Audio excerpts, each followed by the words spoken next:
Hello and welcome to Rule of Carnage.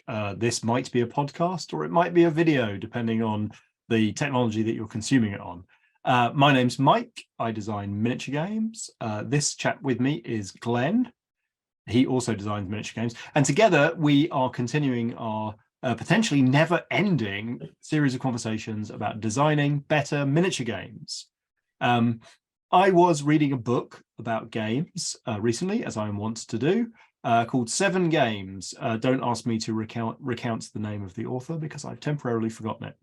It's about 7 classic games, and it goes into their history and takes a rather specific interest in their digitization and whether or not AI can beat them. Anyway, I didn't know that Checkers, which is a game that I played as a kid but discarded quite early on as assuming it was only as simple as tic-tac-toe and never really thought about it again. Turns out it had a very serious competitive scene, particularly in the sort of 60s, 70s, 80s. And one thing I didn't know about competitive checkers is that they have a deck of random setups, as it were. So you lay out the standard checkers setup that we're all used to playing as from kids, and then there's a deck of cards, each which contains 3 moves, which then the game robotically completes, and then the actual game starts from that moment onwards. And there is some number, like 180 or something potential triple move openings, and the official Checkers League of Justice or whatever has eliminated 20 of them as either too boring and always ending in draws, or too heavily weighted to one player or the other. And so what you're left with is about 156 random checkers setups rather. And that is, sometimes they're going to be fairly even, and sometimes they're going to be fairly sharply weighted in one player's favor or another. But because checkers tournaments are played over a pretty substantial number of games of checkers, it sort of is intended to even out. But what it got me thinking about, because I was super surprised by that, but it's delightful and I love it, is the degree to which we include or can include random setups in tabletop miniature games. And I suppose I am a little bit specifically interested in this because I'm quite drawn to these. You'll see procedural setups in A Billion Suns. You'll see procedural setups in the forthcoming or currently kickstarting Hobgoblin. And I kind of am intrigued by them because I've always been intrigued by random scenario generation. And I like procedural things and roguelike games and all that kind of stuff. So I guess that's the topic, I think, is what can random setups do for your games, and when to include them, or when they might be valuable, or when they might be damaging. Yeah, it's funny because for other reasons, a couple of weeks ago, I sat down and ran through how many different setups were available in the Malifaux 2nd edition setup system, and I expected it to be a largish number. I don't have the number off the top of my head. I might sort of pop it up on screen at the moment, but I remember looking at it and going, it is a bizarrely large number because it's sort of quite explosive, because you've got the multiple decks, and once you consider the schemes plus the deployment zone plus the location setup, plus if you go through the whole, the way you're meant to set up a game of Malifaux in that, there is an insane number of setups, to the point where, and I'm not by any way denigrating the level of playtesting that probably went into Malifaux, there's no way they tested all of those setups. There's no possible way. Possible, sane, reasonable way that they tested everything. And I think, well, I mean, they you can certainly that's clearly the first negative, is like the more complexity and random options you put in, the less likely it is that you've seen everything. But of course, there's a lot of diminishing returns there once you've seen every potential deployment zone with 2 or 3 different victory conditions. Then you're well on your way to understanding if there are at least obvious and fundamental problems. It's also worth noting that at least from my perspective, post Malifaux, a lot of Games Workshop games started to introduce their open war decks. So you can get a open war deck for Age of Sigmar, one for Warhammer 40,000. There's one for Adeptus Titanicus. I'm sure there are other ones for their skirmish games as well, where you deal out from a little deck of things. It's like, here's the deployment zone, here's the special rule, here's the, objectives, blah, blah, blah. Yeah. Which is, sorry, I didn't mean to interrupt there, but it was interesting to me in that long before sort of random objectives became super popular in like Warhammer Fantasy Battle, the tournament Warhammer Fantasy Battle games all had random objectives to them, because so you say it gives you the opportunity to differentiate between different players to a higher degree. Sorry, what do you mean by that? Differentiate between different players? I mean, as in when you line up with because the standard Warhammer Fantasy Battle tournament is pitch battle, and by the time you get to net listing and everybody knowing what everybody's taking, the meta very quickly grows stale, even with the constant turnover of army books that Warhammer and GW have. Right, so that's a super interesting thing where it's like checkers might be quite deep, but it's not very complicated. But without the random setup, you end up with a predictable, from two players playing the meta, as it were. They've read the checkers books, they know the openings, they know the closings, like they know the meta super well, and so you end up with a fairly stale gaming environment. And so it's exactly the same thing here, where it's like, well, in order to shape the fizzy drink up, in order to make sure that all of those combinations are somehow, and I guess it's really the same with things like Magic or Netrunner, having like reserved card lists where you have to put your finger on the meta. But in this case, I think it's about how directly at the table can you influence that setup, so that it goes from, I can bring a bunch of information and research to the table, but I can never have 100% certainty what the game is going to be like when it begins. Yeah, and I think what I think is super interesting actually about the checkers example you gave is that we're all quite familiar with the idea of scenarios, and I think we're increasingly quite familiar with the idea of sort of randomized scenarios.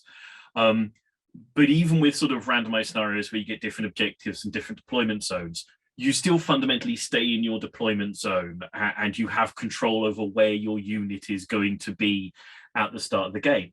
And in many ways, that would be sort of the equivalent in checkers to, you pull out the card and it says, all right, take off the back row of checkers on both sides. That would be a checker scenario. The fact that they decided to do it by saying you set up normally and then you make some randomly determined moves, which are obviously going to be quite asymmetrical in their nature, I think is interesting, because that's not something that I'm aware of any games saying, that you do, okay, well, our version of a sort of a mixed up scenario thing is you set up as a normal pitched battle, and then you randomly move some of your units forward, or you randomly fire with some of your units at random other units, or random, that this thing didn't turn up, or such like. And I think it's right, and that removal of agency, like, I think it would potentially feel quite strange to be like, I wasn't going to run my dogs over there, I wasn't going to shoot that with my crossbowmen. But you and I have both talked a lot about how utterly delightful we find random setup in Malifaux, because it just creates this immediate tension, and I love it so much that I just stole it wholeheartedly for the like underpinnings of the deployment system in A Billion Suns. And so I guess the random setupness of like why couldn't you have a system where we essentially just draw a few cards and it says like, a random unit has to move forward 6 inches, or a random unit has to return to home base, or is incapacitated for the first turn or something. And I think what I suspect is that if you gave somebody a scenario that said, randomly select one of your units, that unit has to go on this spot here, and then set everything else normally, they'd be fairly comfortable with it.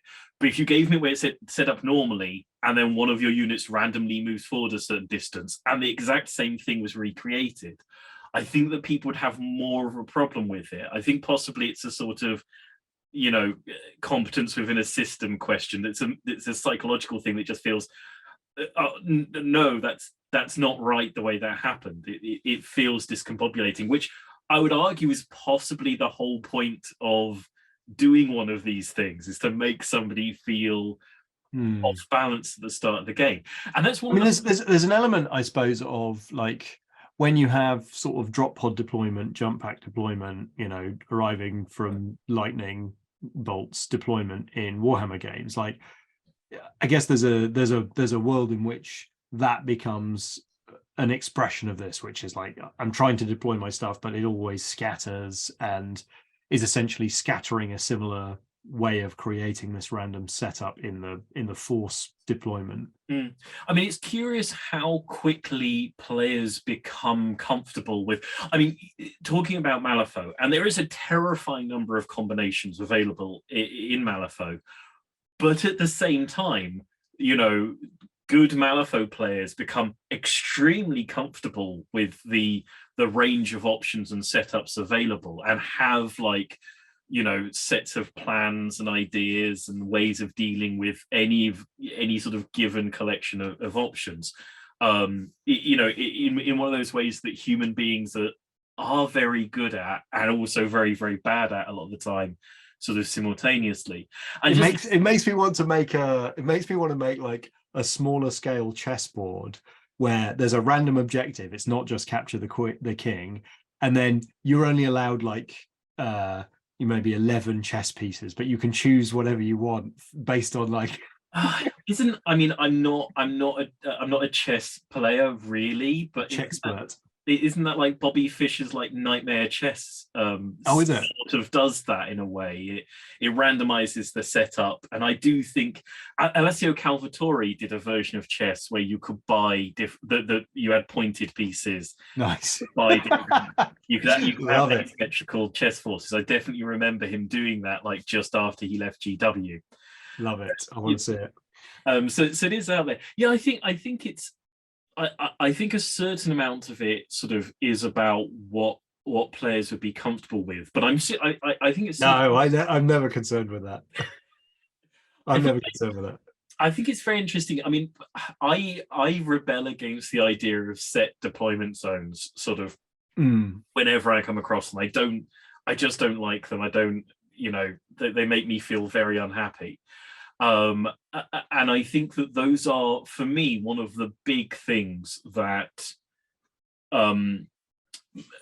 makes the sort of the systems of a game a little bit stagnant. You know, that there is a definite sort of, you're going to be there, I'm going to be there. There's a lot of turns where everything happens the same way every single time. And I think that there's elements to which, like, you know, ambush moves and ambush deployments and, you know, outrider sort of pre-movements, like all of that is reaching towards some of this, but because it's totally within the player's control, it still fits inside this, like, well, it's just a predictable part. It's a literally predictable part of the meta. I can always make the same move in the same way at the beginning of each game.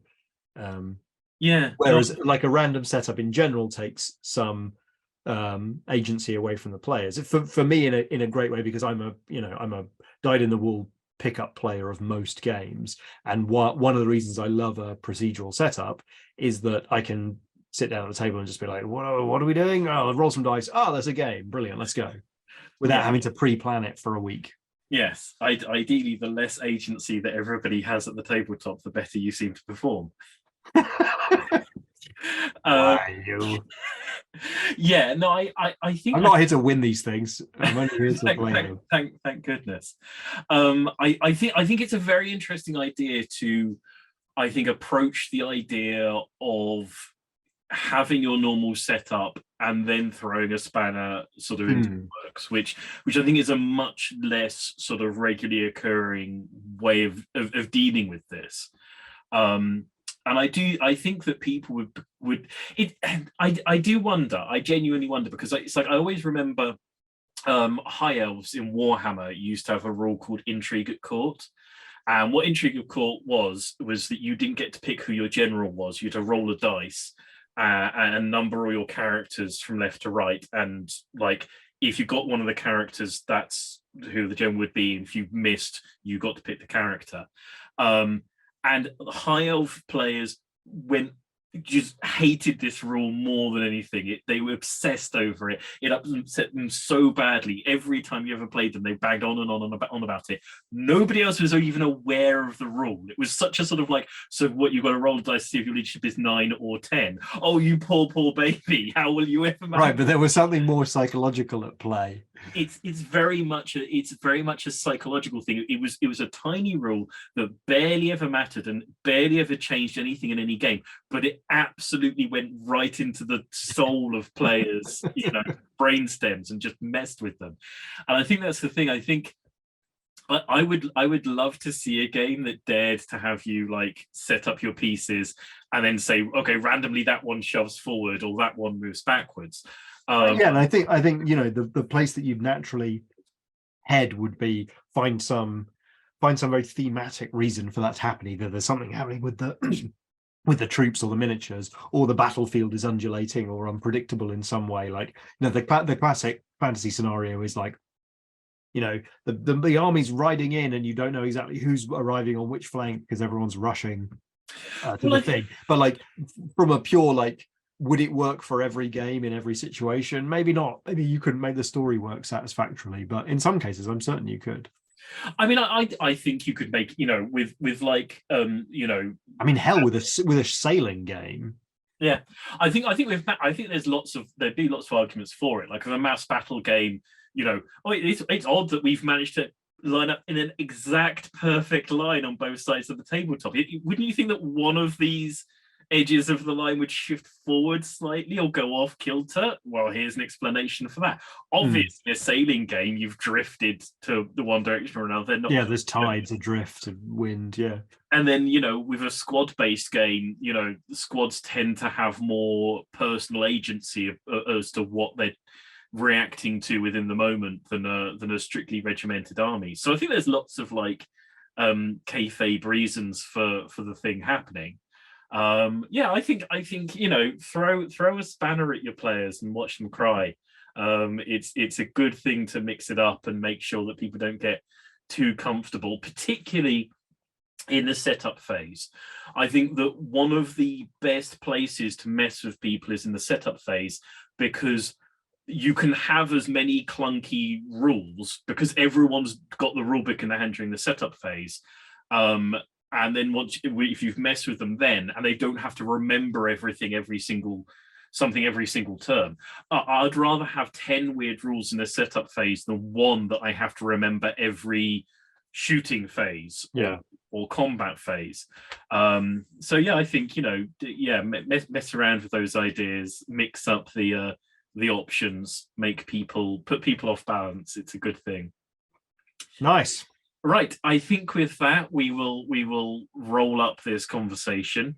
If you like making people unhappy and off balance, why not drop into the comment section and tell us the last person you pushed over without warning in the street. Don't push people over without warning in the street. It's a bad thing.